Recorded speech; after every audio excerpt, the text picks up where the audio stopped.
आता रिडेव्हलपमेंट करायचं म्हणजे काय? म्हणजे तर लग्नाचं वय झाल्यावर लग्न करता येता याचा अर्थ करायलाच पाहिजे असं नाहीये. तसंच 30 वर्ष झालं म्हणजे रिडेव्हलपमेंट करायलाच पाहिजे असा कायदा अजिबात नाहीये.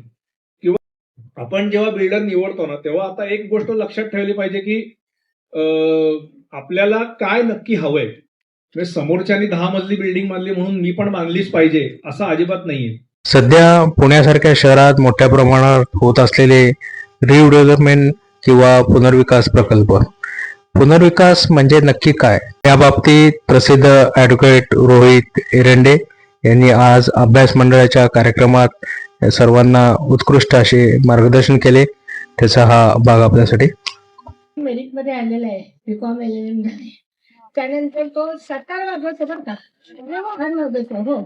आणि सर्वात महत्वाची गोष्ट, कोणाच्याही काय रे म्हणायचं मदतीला पटकन धावून जाणार आहे. अगदी कुणी शेजारी असो, पाजारी असो, नातेवाईक असो, हा त्याचा सर्वात महत्वाचा गुण आहे. करोनामध्ये सुद्धा त्यांनी अनघा आणि या दोघांनी खूप काम केलेलं आहे. त्यामुळे हा त्याचा गुण अगदी वाखाणण्यासारखा. म्हणजे माझा जावई म्हणून मी नाही त्याचं कौतुक करते. एनिवे, तर धन्यवाद. आणि रिडेव्हलपमेंट, पुनर्विकास हा सगळ्यांचा जिव्हाळ्याचा विषय आहे. त्याच्यावर म्हणजे घरटी एक आपण बघितलं असेल, एक बिल्डिंग सोडून रिडेव्हलपमेंट चालू आहे सध्या. तर या विषयाचा आवाका खूप मोठा आहे. एक एक विषय, एक एक प्रश्न, एक एक त्यातले फॅसेट घेतलं तरी बोलता येईल एवढा मोठा विषय आहे. तर या 1 तासाच्या याच्यामध्ये मला जेवढं शक्य आहे तेवढ्या महत्वाच्या गोष्टींवर मी बोलायचा प्रयत्न करीन. आणि आधी थोडं मी तुम्हाला जुजबी माहिती देईन आणि ज्यांना काही प्रश्न असतील त्यांनी नंतर प्रश्नोत्तरातनं सुद्धा हा आपला विषय जास्त खुलत जाईल असं मला वाटतं. आता पुनर्विकास, रिडेव्हलपमेंट याच्याबद्दल माहिती नाही असा इथे कुठलाच माणूस नसेल. म्हणजे पूर्वी आपल्यापैकी बरेचसे लोक हे गावात राहायचे, ते वाड्यात, बहुतेक सगळे वाड्यात राहिलेले आहेत. वाड्यात किंवा जे मुंबईला असतील ते कदाचित चाळीत राहिले असतील. तेव्हा कोणाच्या स्वप्नात सुद्धा हा शब्द नव्हता, पुनर्विकास किंवा काय. साधारण 80च्या दशकात, 80 ते 90 मी म्हणेन, गावातलं लोक कोथरूड, सहकारनगर या भागात ओनरशिप हा शब्द तेव्हा खूप फेमस होता की आम्हाला ओनरशिपचा फ्लॅट हवाय, आम्ही तिकडे जातो. वाडा सोडून भाड्याच्या जागेतनं स्वतःच्या कष्टातनं कमावलेल्या छोट्या का होईना पण घरात राहायला सगळे लोक तिकडे शिफ्ट झाले. आणि आता अशी वेळ आली की त्याही बिल्डिंग पाडून आता तिथे नवीन बिल्डिंग उभारण्याची वेळ आली, हे रिडेव्हलपमेंटची. असा हा प्रवास सुरू झालेला आहे. आता रिडेव्हलपमेंट करायचं म्हणजे काय? तर याची साधारण मी म्हणेन 2009-8 पासनं ही आपल्याकडे ही सुरू झाली चळवळ म्हणा किंवा रिडेव्हलपमेंट करणं. हे सगळं 2008-9च्या सुमारास सुरू झालं. आणि त्यावेळेला इतक्या तक्रारी यायला लागल्या की सरकारने शेवटी 2009 मध्ये गाईडलाईन्स प्रसिद्ध केल्या. आता मी जे सांगणार ते जास्त करून सोसायटीच्या बाबतीत सांगतोय, कारण सोसायटी आणि अपार्टमेंट हे परत कायद्यात 2 वेगळे, जरी आपण बोलीभाषेत म्हणत असलो की मी आमच्या सोसायटीत राहतो, आपली अपार्टमेंट असले तरी बोलीभाषेत आपण सोसायटीच म्हणतो, पण कायद्यामध्ये हे खूप 2 भिन्न गोष्टी आहेत. कायदे वेगळे आहेत. त्यामुळे आणि आपल्याकडे जास्तीत जास्त सोसायटी आहेत, त्यामुळे मी सोसायट्यांच्या अनुषंगाने आता बोलतोय असं आपण गृहीत धरावं. अपार्टमेंटचे काय प्रश्न असतील तरी मी त्याला उत्तर देईन. तर मी जसं म्हटलं तसं 80-85च्या दशकात ज्या बिल्डिंग बांधल्या गेल्या त्या त्यावेळेच्या सोयी सुविधांनी अनुसरून होत्या. बऱ्याचशा बिल्डिंगमध्ये आजही त्यावेळेच्या लिफ्ट नाही आहेत किंवा 1-2 BHK टॉयलेटची कमी आहे. त्या वेळेला बांधलेल्या बिल्डिंगचे ड्रेनेज, इलेक्ट्रिसिटी, प्लंबिंग या सगळ्या गोष्टी खराब झाल्या. तेव्हा असं लक्षात यायला लागलं. आणि सगळ्यात महत्वाचा फॅक्टर रिडेव्हलपमेंटमध्ये आहे तो म्हणजे सरकारने वाढवून दिलेला FSI. मी एका शब्दात सांगेन की रिडेव्हलपमेंट हा FSIचा खेळ आहे, की जेवढा जास्त FSI तुम्हाला तेवढा तुम्हाला बिल्डर जास्तीत जास्त फ्री ऑफ कॉस्ट बांधून देतो आणि तेवढी तुमची बिल्डिंग वर उभारली जाते. तर याच्यात बेसिक एक गोष्ट अशी असते की लोकांनी सगळ्यांनी आधी एकत्र यायला पाहिजे. कारण सोसायटीमध्ये तुम्ही कुठलाही बघितलं असेल की भले 50 मेंबर असतील पण मीटिंगला उपस्थित राहणाऱ्यांची संख्या अगदी बोटावर मोजण्या इतकी असते. काम करणारे, ज्याला थँकलेस जॉब म्हणतात, असे आपले मॅनेजिंग कमिटीची लोक काही कामं करत असतात. तर आता ज्या 79A गाईडलाईन्स आहेत त्या माननीय मुंबई उच्च न्यायालयाने एक लागोपाठ 4-5 जजमेंट असे आलेत की त्यात त्यांनी स्पष्ट केले की ह्या गाईडलाईन मॅन्डेटरी नाहीत. त्या गाईडलाईन्स मधली उच्च न्यायालयाने हवाच काढून टाकलेली, ते पंक्चर केलेले. त्यांनी काय सांगितलं की काय बेसिक गोष्टी बघायला हव्यात, की एकतर सगळ्यांनी जनरल बॉडीने येऊन एकत्र मिटिंग घ्यायला पाहिजे आणि मिटिंग घेऊन रिडेव्हलपमेंट करायला हवं, हे आपल्याला आधी विचार करायला पाहिजे. ते झाल्यानंतर तुम्हाला एक पीएमसी नेमायला पाहिजे, म्हणजे काय प्रोजेक्ट मॅनेजमेंट कन्सल्टंट असं हल्ली त्याला नाव देतात. तर जनरली हे काम आर्किटेक्ट करतो, त्याच्याबरोबर एक वकील असतो, की म्हणजे रिडेव्हलपमेंट झाल्यावर आपल्याला फिजिबिलिटी रिपोर्ट ते देतात की बाबा किती बांधकाम इथे होऊ शकतं, किती फ्री आपल्याला मिळू शकतं, त्यातून उरलेला बिल्डर किती विकू शकतोय. सो अगदी सोप्या भाषेत मी सांगतोय.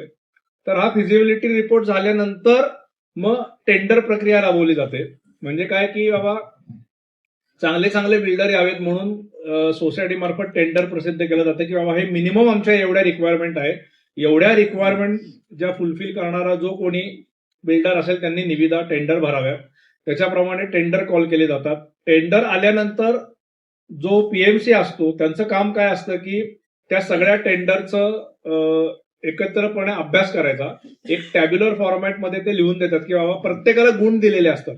काही लोक जास्त एरिया देतात, काही जास्त कॉर्पस फंड देतात, काही बिल्डरचे ट्रॅक रेकॉर्ड चांगलं असतं, काही लोकांचं नसतं.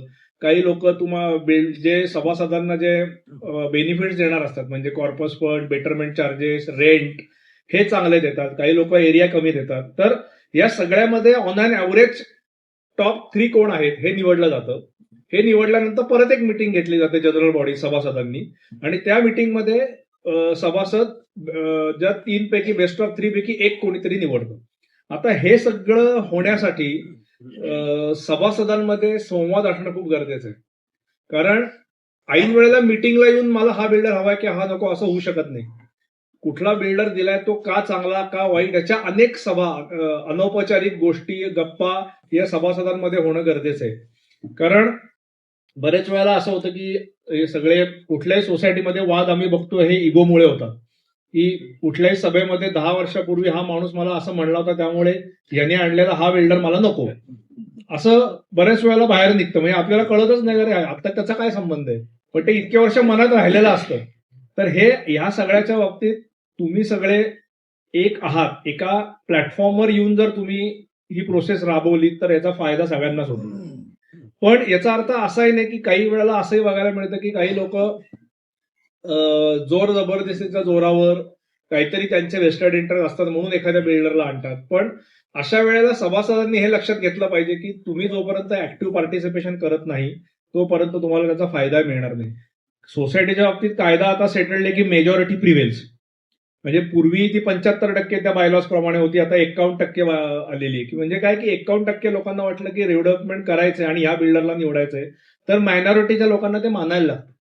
आता याच्या बाबतीत उच्च न्यायालयाने अनेक निकाल दिलेले की मायनॉरिटी आता मेजॉरिटीला वेठीस धरू शकत नाही. आता वेठीस धरणे याचा अर्थ असा आहे की विरोधासाठी विरोध करू नये. विरोध करायचा अधिकार लोकशाहीत सोसायटीत प्रत्येकाला आहे. त्यामुळे विरोध करता येत नाही असं या निकालांचा सार नाहीये.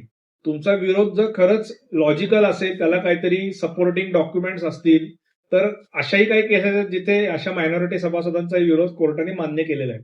पण ऑन अन ॲव्हरेज आता मेजॉरिटी जे ठरवेल ते बरोबर असं हायकोर्टाने निर्णय दिला. आणि हायकोर्ट पुढे जाऊन असंही म्हणतं की court cannot question the wisdom of the general body.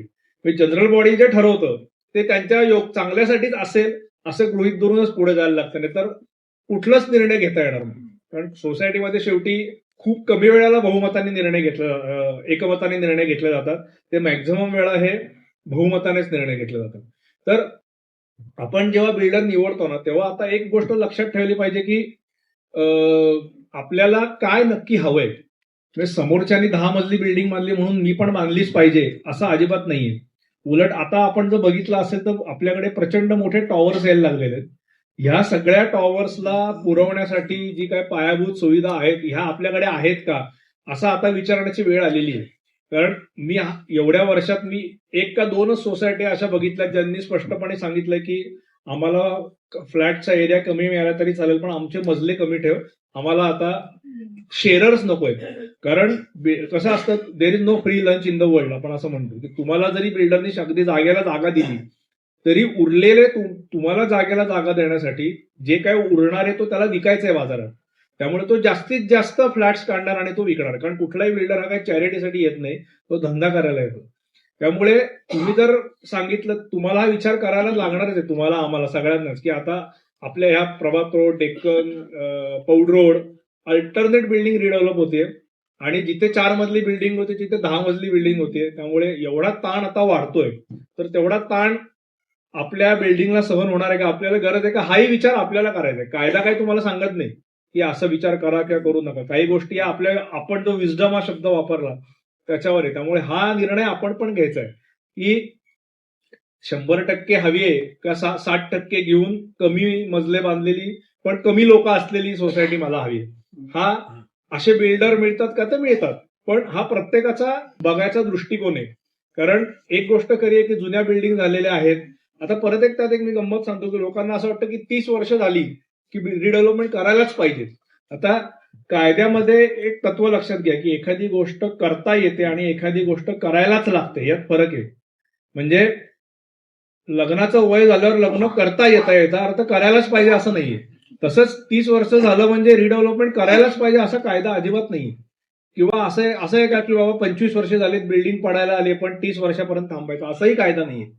तुमची बिल्डिंगची स्थिती काय आहे हे आधी तुम्ही नीट विचार करायला पाहिजे. पूर्वीची बांधकामं खरंच चांगली आहेत, मिळालेली हाईट, आता जे पार्किंग मिळालेलं आहे की तुम्ही येऊन गाडी लावून गाडीतनं उतरता आणि निघून जाता. आता हळूहळू सगळीकडे मेकॅनाइज पार्किंग यायला लागलेलं आहे.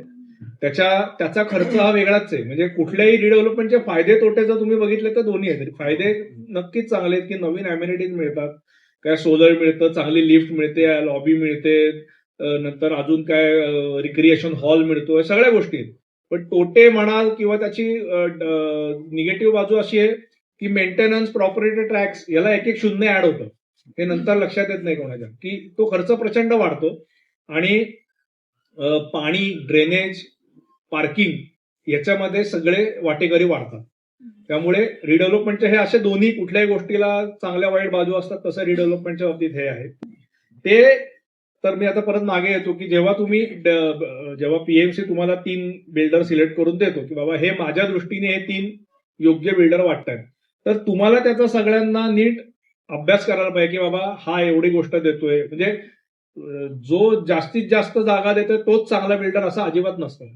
ओव्हरऑल ज्याला जास्त सगळ्यामध्ये एव्हरेज मार्क आहे, ज्याची फायनान्शियल कंडिशन पण चांगली आहे, ज्याला रिडेव्हलपमेंटचा अनुभव आहे, उगीच एखादा येतोय आणि डायरेक्ट सगळ्यांपेक्षा दुप्पट हे देतोय, याच्यात कुठेतरी तुम्हाला विचार करायला पाहिजे. त्यामुळे अशा सगळ्या गोष्टी, कारण शेवटी रिडेव्हलपमेंट तुमच्यासाठी आहे का तुम्ही रिडेव्हलपमेंटसाठी आहात हे तुम्हाला विचार करायला लागतो. आणि मग बिल्डर जेव्हा सिलेक्ट होतो त्याच्यानंतर मग अजून महत्वाची पायरी सुरू होते, ती म्हणजे त्याच्याबरोबरचे वेगवेगळे केले जाणारे करारनामे. म्हणजे जेव्हा बिल्डर सिलेक्ट होतो तेव्हा तुम्ही त्याला सांगितलेलं असतं की आम्हाला इतका मिनिमम रेंट पाहिजे, आम्हाला मिनिमम बेटरमेंट चार्जेस इतके पाहिजेत, आम्हाला कॉर्पस फंड इतका हवा आहे, आम्हाला मिनिमम इतकी जागा हवी आहे, आम्ही जी जागा एक्स्ट्रा विकत घेणार आहोत त्याच्यासाठी तू कन्सेशनल रेट किती देणार आहेस, तो आमचा इतका हवाय. किंवा काही काही सभासद असे असतात की त्यांना विकूनच बाहेर जायचं असतं. मग अशा वेळेला तो पण रेट बिल्डर ठरवतो की जर बिल्डरच विकत घेणार असेल तर तो रेट किती, हे सगळं तुमचं आधी ठरलं जातं. या सगळ्या महत्वाच्या अटी शर्ती ज्याला आपण कन्सिडरेशन म्हणतो, आणि किती दिवसात बांधकाम होणार आहे, या खूप महत्वाच्या गोष्टी आहेत. आणि तिसरी सगळ्यात महत्वाची म्हणजे पार्किंग किती मिळणार आहे, कुठे देणार आहे, पार्किंग देणार आहे, त्याच्याबरोबर इलेक्ट्रिक पार्किंग, इलेक्ट्रिक व्हेकलसाठी चार्जिंग पॉईंट देणार आहे का. कारण जिथे आता या स्टॅक पार्किंग असतं एकावर एक, तिथे ईव्ही चार्जिंग पॉईंट द्यायला अवघड जातं इलेक्ट्रिक दृष्ट्या आणि इंजिनिअरिंग दृष्ट्या सुद्धा. मग ते चार्जिंग पॉईंट कुठे देणार आहे, ते कॉमन पार्किंग मध्ये आहे का, कॉमन पार्किंगसाठी जागा आहे का. आता बऱ्याच ठिकाणी जागाच राहिलेली नाहीये, कारण ते मार्जिन आत घ्यायला लागतं. त्यामुळे तुम्ही बऱ्याच ठिकाणी तुम्ही जर कर्वेनगर, युनायटेड वेस्टर्न मध्ये वगैरे गेलात तर तुम्ही डायरेक्ट पार्किंग मध्येच जाता आणि त्यातनं खालनं तुम्हाला जायला लागतं, अशी परिस्थिती आहे. म्हणजे प्लॉट छोटे आहेत जुने त्यावेळेचे. त्यामुळे ह्या अशा अनंत गोष्टी असतात ज्या प्रत्येक केस प्रमाणे बदलतात. म्हणजे एखाद्या ठिकाणी ज्या अम्युनिटीज, फॅसिलिटीज दिलेल्या आहेत त्या तशाच तुम्हाला मिळतील असं अजिबात नाही. कारण शेवटी तुमचा प्लॉट साईज किती आहे, त्याच्यावर FSI किती मिळतोय, त्याच्यावर तुम्हाला बांधून किती द्यायचा आहे, तुमचे सभासद किती आहेत, यातनं बिल्डरला काय नफा मिळतोय, ह्या सगळ्यांचा लेखाजोखा झाल्यावरच ते रिडेव्हलपमेंटची स्कीम व्हायबल होते. उगीच आपण पण सन अँड मून मागू नये आणि बिल्डर सुद्धा सन अँड मूनचे जर प्रॉमिसेस करत असेल तर ते सुद्धा तुम्ही त्याच्याकडे जपून बघितला पाहिजे. त्यामुळे ह्या सगळ्याचं झाल्यावर, कारण एक लक्षात घ्या की रिडेव्हलपमेंटचं अग्रीमेंट झाल्यानंतर तुम्ही नवीन घरी राहायला यायला साधारणपणे 36 महिन्याचा कालावधी जातो. 36 महिने हा खूप मोठा टाइम पिरियड आहे.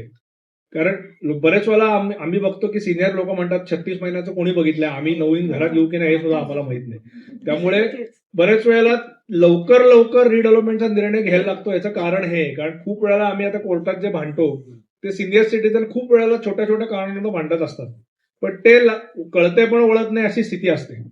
पण त्याला काही पर्याय नाही, कारण आपल्याकडे कसं आहे, समजा 99% लोक तयार आहेत आणि एक जरी माणूस तयार नसला तरी कोणाला आपण कॉलरला धरून बाहेर काढू शकत नाही. कारण कायदा काय सांगतो, तुम्हाला कोणाचाही ताबा घ्यायचा असेल तर तो कायदेशीर मार्गाने गेला जातो. त्यामुळे जरी कागदावर आपण म्हणलो माझ्याकडे 99% मेजॉरिटी आहे, एक माणूस सुद्धा तुम्हाला रडवू शकतो. जोपर्यंत त्याचा फिजिकल ताबा मिळत नाही तोपर्यंत बिल्डर स्कीम करू शकत नाही, एक विटही काढू शकत नाही. आणि जोपर्यंत 100% ताबा मिळत नाही तोपर्यंत बिल्डर तुमच्या पर्यायी जागेचं भाडं सुरू करत नाही. त्यामुळे कायम एक लक्षात घ्या की जागा सोडायची घाई अजिबात करू नका. आता जागा सोडण्यासाठी खूप वेळेला याच्यामध्ये थोडी मतांतरं असतात की काही ठिकाणी लोक म्हणतात की पहिला प्लॅन पास झाला की आम्ही जागा सोडू. काही ठिकाणी लोक म्हणतात की पूर्ण प्लॅन पास झाला की आम्ही जागा सोडू. काही सोसायटीवाले कन्सिस्ट करतात की पूर्ण प्लॅन पास झाल्यावर PAAA अग्रीमेंट म्हणजे नवीन फ्लॅटचं जे अग्रीमेंट असतं ते बिल्डरने करून दिल्यावर त्याचा इंडेक्स टू मिळाला की आम्ही जागा सोडू. कारण हे प्रत्येक ठिकाणी प्रत्येक फॅक्ट्स प्रमाणे हे बदलतं, प्रत्येक स्कीम प्रमाणे हे बदलतं. आता बँक गॅरंटी हा खूप जिव्हाळ्याचा विषय असतो, तर हल्ली खूपशा ठिकाणी बँक गॅरंटी दिली जात नाही. कारण याचं बिल्डरचं मागचं हे असतं की तो तुमच्या नावाने TDR विकत घेतो, तुमच्या नावाने प्लॅन पास करतो, हे सगळे स्टॅम्प ड्युटी काही कोटी रुपयांची तो तुमच्या वतीने भरतो. त्यामुळे त्यांचं म्हणणं असतं की हीच आमची गॅरंटी. तर आता परत हे सगळ्यात महत्वाचं आहे की how best you can negotiate. रिडेव्हलपमेंटचं सूत्र हे लक्षात घ्या की तुम्ही किती बेस्ट निगोशिएटर आहात तेवढं दान तुमच्या पदरात पडणार आहे. तुम्ही जर अगदीच कायम तलवारी सुरुवातीपासून टाकून दिल्यात तर ते कुठल्याही बिल्डरचं फावेल, कारण तो तेच बघायला बसले की जास्तीत जास्त त्याला कसा फायदा होईल आणि तो पुढे ते विकू कसं शकेल. त्याच्यानंतर हे या सगळ्या टर्म झाल्यावर अग्रीमेंट रजिस्टर झाल्यानंतर सुद्धा सुरुवातीला मी एक सांगायचं राहिलं की जनरली सोसायटीमध्ये एक रिडेव्हलपमेंट कमिटी अपॉइंट केली जाते. हे जेव्हा सगळं रिडेव्हलपमेंटचा सुरू होतं तेव्हा. आता ही कमिटी अपॉइंट करणं काही मॅन्डेटरी नाहीये, पण आता हा अनरिटन रूल झालेला आहे की कोणीतरी एक तुमच्यातले 4-5 पुढाकार घेणारे सभासद येतात आणि ते सगळं या गोष्टींकडे लक्ष देतात की बाबा बिल्डर चांगला आहे ना, आपण अग्रीमेंट नीट करतोय ना, क्लॉजेस नीट आहेत ना. याच्याकरता तुमचा जो आर्किटेक्ट आहे त्याचा फार मोठा रोल असतो. कारण आर्किटेक्ट तुम्हाला सांगतो की बाबा बिल्डरने जो प्लॅन दिलेला आहे तो एवढा FSI करत आहे का अजून जास्त आहे, त्याचं ड्रॉइंग कसं आहे.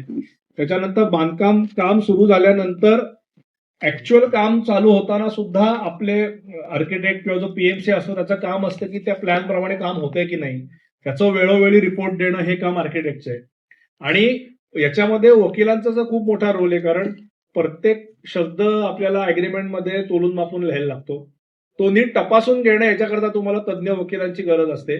आणि जेव्हा बिल्डर सिलेक्शन होतं त्यावेळेला चार्टर्ड अकाउंटंटची पण गरज असते की त्यांनी जे तुम्हाला काय त्याचे अॅन्युअल रिपोर्ट दिलेले आहेत, इन्कम टॅक्स रिटर्न, ते खरेच बरोबर आहेत का, की त्यातनं कसे त्यांनी मॅन्युअरिंग केलंय का, त्यातनं खरं काय आहे हे काढण्याचं काम हे तुम्हाला CA सांगतो.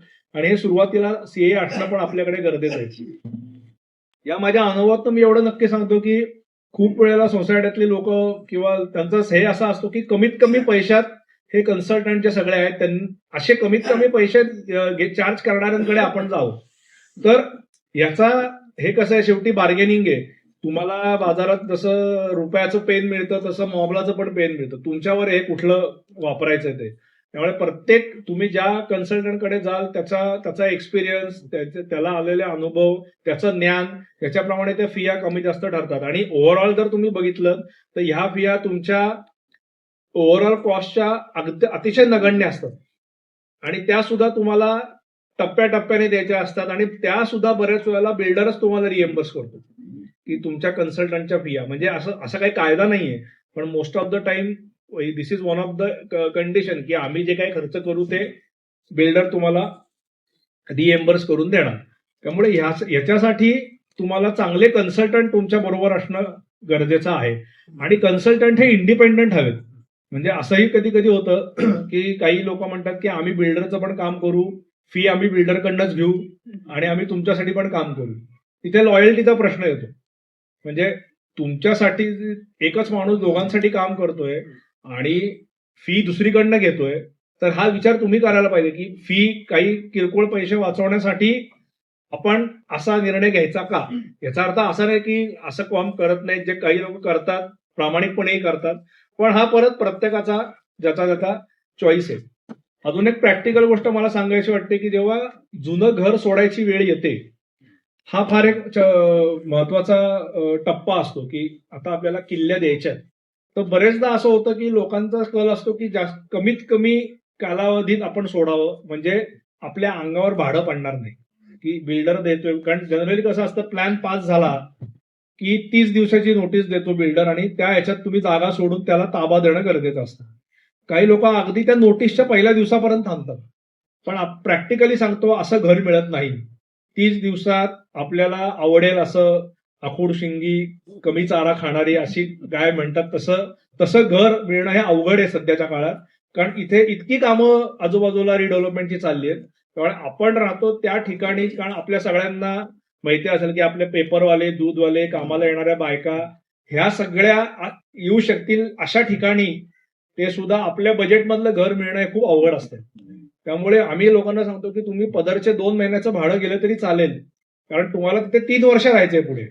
त्यामुळे ते घर तुम्ही आधी शोधलं पाहिजे. बिल्डरनी नोटीस दिल्यावर जर शोधायला लागलात तर म्हणजे हा प्रश्न कोणा बाबतीत येतो की ज्यांचं एकच घर आहे आणि ज्यांना घर शोधायचं अशाच्या बाबतीत.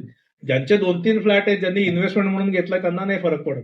पण असे अनेक लोक आहेत की ज्यांचा तो एकच फ्लॅट असतो आणि त्यांना त्या व्हिसिनिटीतच फ्लॅट मिळणं गरजेचं असतं, कारण त्यांच्या मुलाबाळांच्या शाळा, इथनं बाकीच्या बऱ्याच गोष्टी या त्या व्हिसिनिटीत आता इतक्या वर्षाच्या सेट झालेल्या असतात. ते रुटीन आपलं बदलतं. त्यामुळे हा निर्णय सुद्धा खूप महत्वाचा आहे याच्यात, कारण प्रत्येक गोष्ट काही कायद्यात लिहिलेली नाहीये की तुम्ही कसं करायला पाहिजे. हे अनुभवातनं आलेलं आहे की लोकांना फ्लॅट मिळत नाही आणि पदरचे पैसे, समजा जरी बिल्डरने तुम्हाला पैसे दिले असले तरी तेवढ्या पैशातच फ्लॅट मिळेल असंही नाही. खूप पूर्वी सुरुवातीला बिल्डरच फ्लॅट बघून द्यायचा आणि अग्रीमेंट करून द्यायचं. आता तसं राहिलेलं नाहीये. बिल्डर तुम्हाला पैसे देतो, फ्लॅटमध्ये राहू नका, कुठेही राहा, ती जबाबदारी ही सभासदांची असते. त्यामुळे हा महत्वाचा निर्णय वेळ असते की तुम्हाला ते आधीच करायला लागतं. मग जेव्हा आपलं अग्रीमेंट होतं, त्याच्यानंतर PAAA अग्रीमेंट होतं, तुम्ही ताबा सोडता, मग 3 वर्षाचा कालावधी दिलेला आहे बांधकाम करण्यासाठी. त्याच्यामध्ये परत बरेच क्लॉजेस असतात. त्याच्यात फोर्स मेजरचा क्लॉज असतो की काय, ऍक्ट ऑफ गॉड ज्याला आपण म्हणतो, की काही कारणाने म्हणजे कोविड सारखी सिच्युएशन आली, युद्ध झालं, तर ह्या कालावधी करता हा पिरियड कमी जास्त होतो आणि तो त्याच्यात त्या 3 वर्षाच्या ह्याच्यात तो धरत नाही.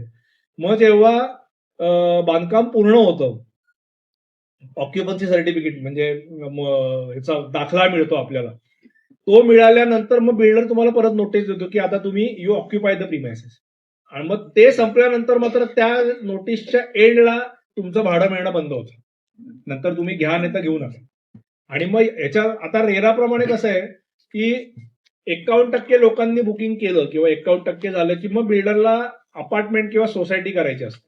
आता हे कधी लागू होतं, जेव्हा ओपन प्लॉट असेल आणि नवीन बिल्डिंग बांधली आहे तर तिथे हे जास्त लागू होतं. पण पूर्वीची सोसायटी असेल किंवा पूर्वीचीच अपार्टमेंट असेल तर मग त्याचा अँगल वाचतो. फक्त सोसायटी असेल तर नवीन सभासद करून घेणे आणि अपार्टमेंट असेल तर डिक्लरेशन डीड बदलून प्रत्येकाचे अनडिवायडेड इंटरेस्ट ते बदलतात. हे काम मात्र बिल्डरनी करून देणं गरजेचं आहे. आणि ऑक्युपन्सी नंतर 3 महिन्यात कन्व्हेन्स करून देणं फार गरजेचं आहे. कन्व्हेन्स हा शब्द खूप महत्वाचा आहे, आपण ऐकला असेल. कन्व्हेन्स म्हणजे काय, तर जमीन आणि बिल्डिंग याचा मालकी हक्क ट्रान्सफर करणे, ज्याला सेल आपण असं म्हणतो सोप्या भाषेत. हे जेव्हा बिल्डर स्वतःहून करून देतो तेव्हा ते कन्व्हेन्स असतं. बिल्डरनी काही कारणाने नकार दिला आणि तेव्हा तुम्ही सरकारकडनं करून घेता, त्याला डीम कन्व्हेन्स म्हणतात, मानवी हस्तांतरण. दोन्हीचा इफेक्ट एकच असतो, फक्त ते करणं गरजेचं आहे, कारण मालकी तुम्हाला त्याच्याशिवाय मिळत नाही. कारण कन्व्हेन्स होणं खूप गरजेचं आहे. कारण जर सोसायटी असेल आणि ऑलरेडी सेल डीड सोसायटीच्या नावाने असेल तर जी नवीन बिल्डिंग होईल त्या बिल्डिंगचा रिकन्व्हेन्स करायला लागतो. जमिनीचा सेल डीड परत करायची गरज नाही. अपार्टमेंटच्या बाबतीत अपार्टमेंट डीड जे असतं ते तुमचं सेल डीड किंवा कन्व्हेन्स असतो, त्याला तुम्हाला अनडिवायडेड इंटरेस्ट जमिनीत मिळतो. आणि त्याच्याबरोबर डीड ऑफ डिक्लेरेशन नावाचं दुसरं महत्वाचं डॉक्युमेंट केलं जातं, त्याला आम्ही त्याची कॉन्स्टिट्यूशन म्हणू, की त्याच्यामध्ये सगळ्या अपार्टमेंटचा उल्लेख असतो, कॉमन एरियाज, रिस्ट्रिक्टेड एरियाज हे लिहिलेलं असतं. आणि सगळ्यात शेवटी अपार्टमेंटचे बायलॉज. बऱ्याच लोकांना हे माहीतच नसतं की अपार्टमेंटला पण बायलॉज आहेत. ते डीड ऑफ डिक्लेरेशनच्या शेवटी दिलेले असतात, ज्याच्यात तुमची निवडणूक प्रक्रिया, मेंटेनन्स कसा घ्यावा, मिटिंग्स कशा घ्याव्या, ते सगळं दिलेलं असतं. आणि हे 1963 पासून आपल्याकडे चालू आहे. पण त्याला खूप वेळा लोकांना माहिती नसतं, म्हणून मी सांगतो की अपार्टमेंटला सुद्धा बायलॉज आहेत आणि ते डीड ऑफ डिक्लेरेशनच्या शेवटी दिलेले असतात. तर असं हे कन्व्हेन्स झाल्यावर मग याच्या पुढे बिल्डरचा रोल संपतो. आणि मग परत पुनश्च हरिओम सारखं नवीन मॅनेजमेंट कमिटी, नवीन सभासद, नवीन फ्लॅट, याच्याप्रमाणे तुम्ही मग पुढे राहायला जाऊ शकता. आता याच्यात जर समजा एखादे वाद निर्माण झाले रिडेव्हलपमेंटच्या आधीच, ते आपण खूप वेळा बघितलं असेल की लोक तयारच होत नाहीत, काही ना काहीतरी त्यांचा वेगळाच एक शुभा असतो, नाही हे असंच पाहिजे. मग ते जेव्हा सामोपचाराने होत नाही तेव्हा मग नाईलाज असतो, तुम्हाला कोर्टाची पायरी चढायला लागते. आणि आता मी म्हटलं तसं की बऱ्यापैकी कायदा हा आता मेजॉरिटीच्या बाजूने झालेला आहे. कारण याला जसं पुण्यात तसं मुंबईमध्ये हे खूप जास्त जाणवलं. कारण आपल्यापेक्षाही मुंबईत खूप जुन्या चाळी आणि ह्या बिल्डिंग ज्या होत्या, ज्या अशा काही लोकांमुळे अडवल्या गेल्या होत्या, त्यामुळे हायकोर्टाने खूप स्ट्रिक्ट स्टँड घेतलाय. काही काही केसमध्ये 5-5, 6-6 लाख रुपयांचे दंड सुद्धा हायकोर्टाने केलेले आहेत. त्यामुळे हे जो विरोध करतोय त्यांनी पूर्ण विचारांती विरोध करावा, की माझ्याकडे काही ना काहीतरी मटेरियल आहे, उगीच मला हा क्लॉज आवडत नाही, हा बिल्डर आवडत नाही, हे आता टिकत नाही. तुमचं काहीतरी लॉजिकल सबस्टॅन्शियल कारण असेल तर विरोध जरूर करा. विरोध करता येत नाही असा कुठलाही निर्णयाचा अर्थ नाही. पण उगीच विरोध केला तर त्याचे परिणाम काय होतील ते मात्र तुम्ही भोगायची तयारी ठेवा.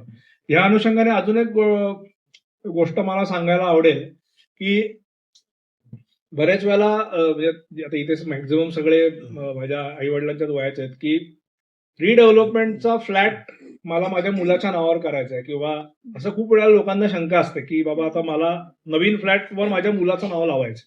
आता जागा नावावर करणे हा एक खूप आपल्याकडे गैरसमज असलेला विषय आहे. तर जागा नावावर करणे म्हणजे काय, तर तुम्हाला जागेत मालकी पाहिजे असते, त्याला आपण जागा नावावर करणे म्हणतात. तर ज्याच्या नावावर जुनी जागा आहे त्यालाच नवीन फ्लॅट मिळतो. एवढं तुम्ही सोपं तत्व लक्षात घ्या. डायरेक्ट तुम्ही नवीन फ्लॅटमध्ये मुला मुलींचं नाव लावू शकत नाही, कारण ते टायटल चुकीचं होईल. तुम्हाला या फ्लॅटच्या बदल्यात तो फ्लॅट मिळतोय, त्यामुळे जे जुने मालक आहेत तेच एंटायटल्ड आहेत. त्यामुळे तुम्हाला जर नवीन फ्लॅट तुमच्या मुला मुलींच्या नावाने करायचा असेल, किंवा असंही होतं की बिल्डर एक काय 40-60-70% जागा देतोय आणि आम्हाला अजून मोठा फ्लॅट हवाय, आणि तो आता बऱ्याचशा तुमच्या वयाच्या लोकांना कर्ज मिळत नाही, जे मुलाला मिळू शकतं. पण मुलाचं नाव जर फ्लॅटवर नसेल तर बँक कर्ज देत नाही. म्हणून हा जो जुना फ्लॅट आहे ते रिडेव्हलपमेंटला जायच्या आधीच तुम्ही तुमचा हिस्सा मुला मुलींच्या नावाने गिफ्ट करू शकता, ज्याला आता आपल्याकडे 2% स्टॅम्प ड्युटी आहे. म्हणजे टेक्निकली 500 रुपये आहे, पण आपल्याकडे मेट्रो सरचार्ज घेतात आणि एलबीटी घेतात 1% ते ऑफिशियल घेतात. त्यामुळे ते थोडक्यात तुमच्या खिशातनं 2% रक्कम जाणार आहे. पण ती आत्ताच्या रेटनी, आत्ताचा फ्लॅट छोटा आहे, आत्ताचा रिडेव्हलपमेंट कमी आहे, त्यामुळे तुलनेने आत्ता हे करणं स्वस्त पडतं. म्हणजे तुम्ही रिडेव्हलपमेंट सुरू व्हायच्या आधीच जर हे केलं तर ऑटोमॅटिकली नवीन फ्लॅटवर त्या व्यक्तीचं नाव येईल आणि त्याला लोन घेता येईल. त्यामुळे रिडेव्हलपमेंटचा फ्लॅट जर तुम्हाला तुमच्या मुलामुलीच्या नावाने करायचा असेल तर आयदर तुम्ही 100% आत्ता देऊ शकता, पण हे देताना बरेच वेळेला आम्ही म्हणतो ताट द्यावं पण पाठ देऊ नये म्हणतात, तसं तुम्हाला विचार करायला पाहिजे. तसं केलं तर तुम्हाला तहहयात राहण्याचा हक्क, ज्याला लाईफ इंटरेस्ट आम्ही म्हणतो, तो ठेवता येतो गिफ्ट डीडमध्ये, की हा जरी फ्लॅट मिळाला तरी मी तिथे तहहयात राहू शकते. हे कारण हे परत प्रत्येक घराच्या तुमच्या ज्या काही इक्वेशन्स आहेत त्याच्याप्रमाणे हे बदलतं.